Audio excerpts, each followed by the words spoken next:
नमस्कार, जी न्यूज देख रहे हैं आप। जी न्यूज पर मैं हूं आपके साथ शिरीन, और जी न्यूज पर आप ये खास कवरेज देख रहे हैं जिसमें हम आपको बता रहे हैं कि गलवान घाटी में आखिर हुआ क्या था, चीन ने क्या बताया, लेकिन दरअसल सच क्या है उससे जुड़ी हुई सबसे पहले वहां पर जो विवाद पूरा है उससे जुड़ी हुई इस वक्त की 5 बड़ी खबरें आप देखिए।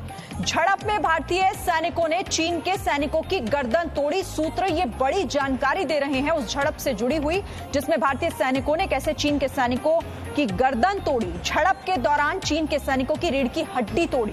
सूत्रों के हवाले से हमें यह भी बड़ी खबर मिल रही है, गलवान में चीन और भारत के सैनिकों में हिंसक झड़प हुई थी। जो 4 घंटे तक ये हिंसक झड़प चली थी गलवान में चीन और भारत के सैनिकों के बीच। सूत्रों से ये बहुत ही अहम जानकारी जो इस वक्त आप जी न्यूज पर देख रहे हैं। चौथी बड़ी खबर इसमें यह है कि चीन के करीब 50 सैनिक हिंसक झड़प में मारे गए। तो सूत्रों से ये बड़ी खबर कि भारत ने चीन से बर्बरता का बदला इस तरह से लिया। तो चीन ने जो बर्बरता दिखाई, भारत कैसे बदला लेना जानता है, ये तस्वीरें और इन बड़े खबरों के माध्यम से आप इस बात को समझ सकते हैं। और अब चलिए हम सीधे रुक कर लेते हैं क्योंकि सचिन मेरे साथ लगातार है। Sachin, over to you. बिल्कुल, इसकी जितनी, जैसे कि शिरीन आप लगातार बता रही हैं, सुबह अमन बता रहे थे, मैं लगातार यहाँ पर ग्राउंड पर हूँ और इतने दिनों से यहाँ पर हूँ। विशाल मेरे साथ है, कृष्ण मोहन मिश्रा इस चीज को शेयर कर रहे थे। यकीन मानिए फीलिंग सब में सेम है, क्योंकि हमें सेना पर भरोसा था, सेना पर भरोसा है, और ये चीज उस दिन ही क्लियर कर दी गई थी।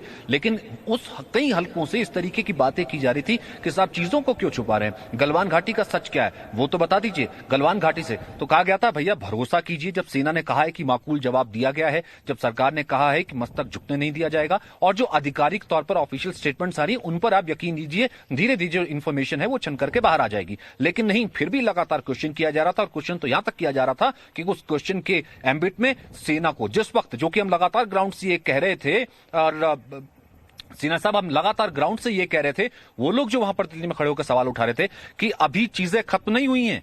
आप ये कह रहे थे कि सरकार से सवाल पूछना जो है एंटी नेशनल होना नहीं है, लेकिन सरकार से सवाल पूछने के नेक्सस में आप देश को कम से कम नीचे नहीं कर सकते ना। उस वक्त जब यहां पर हम रिपोर्ट कर रहे थे कि स्थिति टेंस है, अभी फेस ऑफ है, यहां पर सेना की पूरी तैयारी है, यहां पर एयरफोर्स फुल अलर्ट पर है, उस वक्त आप सवाल उठा रहे थे। एकदम सचिन, मैं ये कहना चाहता हूं कि जब ये जो कुछ पॉलिटिकल पार्टीज के लोग हैं, कुछ ऐसे ऐसे ताकतें हिंदुस्तान के अंदर है, जब पीओके स्ट्राइक के बाद कहते हैं कि स्ट्राइक हुआ ही नहीं, सबूत दो। बालाकोट के बाद बोलते हैं कि कोई पाकिस्तानी आतंकी तो मरा ही नहीं, आप झूठ मूठ का फिगर 150-200 बता रहे हो।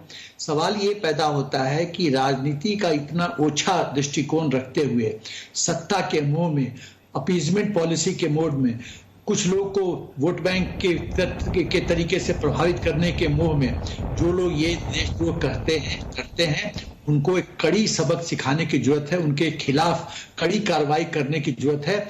और मैं एक कदम और आगे बढ़ के बोलना चाहता हूं कि यदि हम राष्ट्रद्रोह क्या है पूरी तरह से फिर से परिभाषित करें, और ऐसे यदि कुछ पॉलिटिकल पार्टी हैं जिनकी राष्ट्रीयता पूर्ण तरह से साबित हो चुकी है कि वो राष्ट्रद्रोही हैं, उनको पॉलिटिकली बैन किया जाए, यदि हम राष्ट्र को बताना चाहते हैं।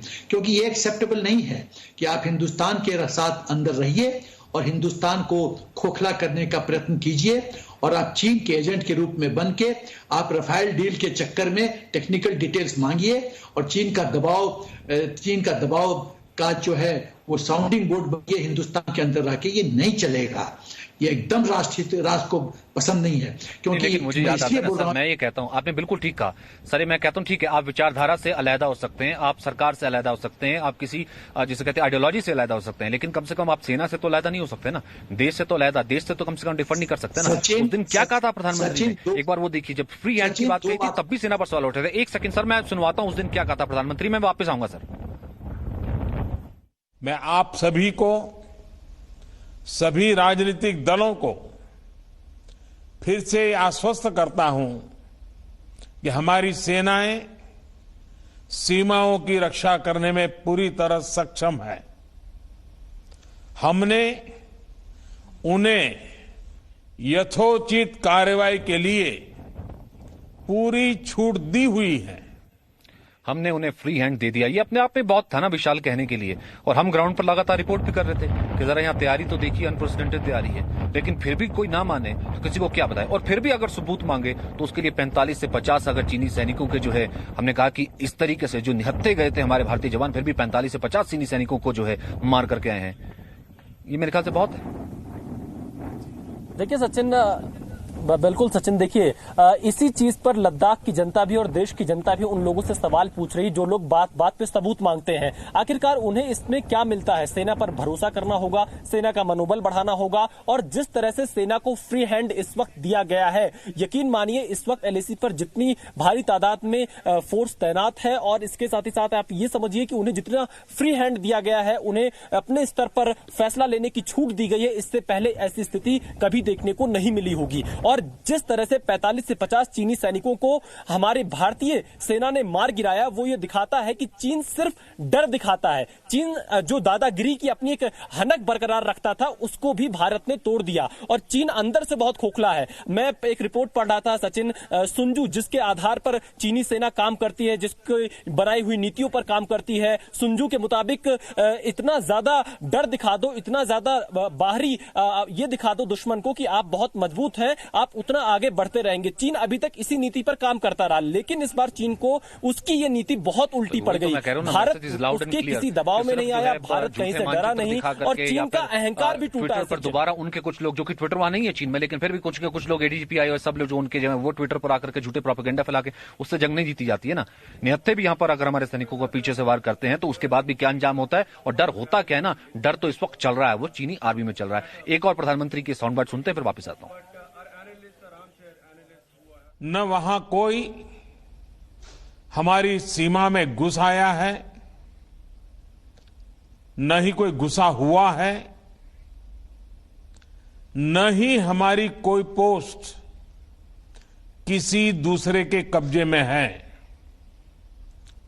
लद्दाख में हमारे 20 जाबाज शहीद हुए, लेकिन जिन्होंने भारत माता की तरफ आंख उठाकर देखा था, उन्हें राजीव रंजन प्रसाद साहब, मैंने इसलिए प्रधानमंत्री की साउंड बाइट सुनवाई, जब उन्होंने जब पहला सवाल तो कि बता नहीं रहे हैं नेशन को कुछ, जब बता दो वो देते हैं बाकायदा ब्रीफ बाय डिफेंस मिनिस्टर और आर्मी चीफ और सीडीएस के बाद भी। तो कुछ लोगों ने अगर कान में तेल डाल रखा हो, नहीं सुनना हो, तो उनको तो अब भी नहीं सुनाई दिया होगा ना, क्योंकि कहानी तो शौर्य की सबको पता ही है, जो सुबह से हम बता रहे हैं।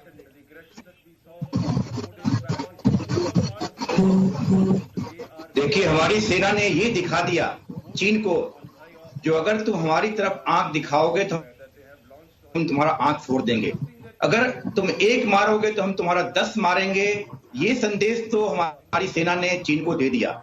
और जहां तक हमारे प्रधानमंत्री ने भी बोला, मैं केवल सवाल उठाता हूं विपक्षी पार्टियों पर, जो वो अनाप शनाप का बयान देते हैं, सरकार के ऊपर डाउट करते हैं, सेना के ऊपर उनका सवाल उठता है, शंका उठता है। ये देश के लिए ठीक नहीं है, कहीं न कहीं वो देश के खिलाफ देशद्रोह का काम कर रहे हैं। अभी हमारी सेना पूरे आत्मविश्वास से भरी हुई है, इनकी मोराल काफी हाई है और इनको सरकार का पूरा साथ है। आप देख सकते हैं जिस तरह वहां पर तैनाती हो रही है हमारे वायुसेना की, हमारे बाकी हेवी इक्विपमेंट्स जा रहे हैं, नेवी को भी अलर्ट कर दिया गया है। हर रूप में ये दिखा रहा है जो हम पूरी रूप से तैयार हैं चीन का डट के मुकाबला करने के लिए। और इस बार हम और प्रधानमंत्री ने इस चीज को साफ स्पष्ट कहा, इंफ्रास्ट्रक्चर यानी कि निर्माण कार्य बिल्कुल नहीं रुकेगा। सुनिए साथियों, बीते 5 वर्षों में देश ने अपनी सीमाओं को सुरक्षित करने के लिए बॉर्डर एरिया में इंफ्रास्ट्रक्चर डेवलपमेंट को प्राथमिकता दी है। हमारी सेनाओं की दूसरी आवश्यकताओं जैसे फाइटर प्लेन्स, आधुनिक हेलीकॉप्टर, मिसाइल डिफेंस सिस्टम आदि पर भी हमने बहुत बल दिया। ठीक है, केएम भी हमारे साथ जुड़ गए हैं। कृष्ण मोहन, जब ये कहा जाता था, क्योंकि बहुत से हम लगातार जो है तमाम आर्मी जर्नल्स, तमाम एक्स सेना प्रमुख और तमाम उप सेना प्रमुख हमारे साथ जुड़ रहे हैं, आप लगातार जानते हैं, यूनानिमस है कि पीएलए के सामने, पीएलए जो है वो टिकती नहीं कहीं भारतीय सेना के सामने, और कम से कम हाईएस्ट माउंटेन वॉरफेयर में तो कतई नहीं है। और ये डर साफ दे दिया गया है। वो कहते थे कि सिर्फ आप सेना से मत पूछिए कि हमारे पास क्या ऑप्शन है, सेना अपना काम कर रही है। ठीक है, आज मैं एसपी सेना यही सवाल आपसे पूछता हूं। वो कहते थे सेना से मत पूछिए कि वो क्या काम कर रही है, वो अपना काम कर रही होगी। लेकिन आज मैं पूछता हूं कि पीएलए से पूछता हूं कि उनके पास क्या ऑप्शन है सर, वो क्या सोच रही होगी? देखिए, पीएलए के पास ऑप्शंस क्या क्या है मैं आपको बताना चाहता हूं। पीएलए जो है अपना ग्राउंड डेंसिटी बढ़ाने की कोशिश करेगा। एडिशनल ट्रुप्स वहां पे ईस्टर्न लद्दाख में गलवान वैली में मोबिलाइज करने की कोशिश करेगा, और रोड, अपने जो रोड कम्युनिकेशन इंफ्रास्ट्रक्चर उन्होंने बहुत अच्छा बनाया, उसके माध्यम से और भी लॉजिस्टिक सब बेसेस बनाने की कोशिश करेगा। तिब्बत में जो उसके एयरफोर्स के 8 बेसेस हैं उसको वो पूरी तरह से सुचारू और एक्टिवेट करने की कोशिश करेगा, और फिर आंख दिखाने की कोशिश करेगा हिंदुस्तान को, हिंदुस्तान की फौज को। तो ये चीन कर सकता है, लेकिन चीन जानता है कि यदि वो हिंदुस्तान की फौज से लड़ाई में नहीं जीत सकता, उसका प्रमाण मैं ऐतिहासिक प्रमाण देता हूं, सिर्फ कल्पना की बात नहीं है। और ऐतिहासिक प्रमाण है कि 1962 के बाद चीन कोई एक लड़ाई नहीं जीता है, और हम कितना लड़ाई जीते हैं ये पूरा विश्व जानता है। चीन 1967 में हमारे साथ नथुला में समस्या खड़ा किया, उसके 400 जवान मारे गए। 1975 में टुकुंगला में अरुणाचल प्रदेश में समस्या किया, वहां भी उसको मुंह की खानी पड़ी। वो अगस्त 87 में सुमडोरंगचू में नॉर्थ तवांग में अरुणाचल प्रदेश में समस्या किया, वहां भी मुंह की खानी पड़ी। डेप्सांग में भी मुंह की खानी पड़ी, और डोकलाम में मुंह की खानी पड़ी। वो तो एक ऐसा देश है जो वियतनाम ऐसे छोटे देश को नहीं, गलवान भी आप जोड़ लेते हैं सर, हम साथ में गलवान भी जोड़ लेते हैं। और मैं ये कहूं कि सर अगर ग्राउंड जीरो पर यहाँ पर गलवान, तो आप बहुत करीब से आपने इस रीजन को देखा है। यहाँ के लोकल लोग जो कहते हैं, जिन्होंने सर्व किया है, वो कहते हैं सबसे ज्यादा चीन अगर कहीं ना कहीं परेशान होता है या डरता है, इस कारण से वो पीछे से आता है, पेट्रोलिंग पार्टी की पीछे से। वो क्योंकि लद्दाखी स्काउट से वो बहुत डरता है। वो माउंटेन किंग है लद्दाखी स्काउट से। लेकिन अब अगर कहीं ना कहीं दुस्वप्न उसको कहीं आ रहा होगा तो वो बिहार रेजिमेंट का आ रहा होगा। हालांकि बिहार रेजिमेंट की कहानी जो अदम्य साहस और शौर्य की हमने उस वक्त करगिल में भी सुनी थी, ये एक और जुड़ गई है। ये अपने आप में जो है कहीं ना कहीं ऐतिहासिक यात्रा करिएगा। और बिहार रेजिमेंट की बहादुरी की तो ऐसे कितनी ऐसी कहानियां हैं। क्या कहा था प्रधानमंत्री ने बिहार रेजिमेंट के बारे में, पर सुनते हैं।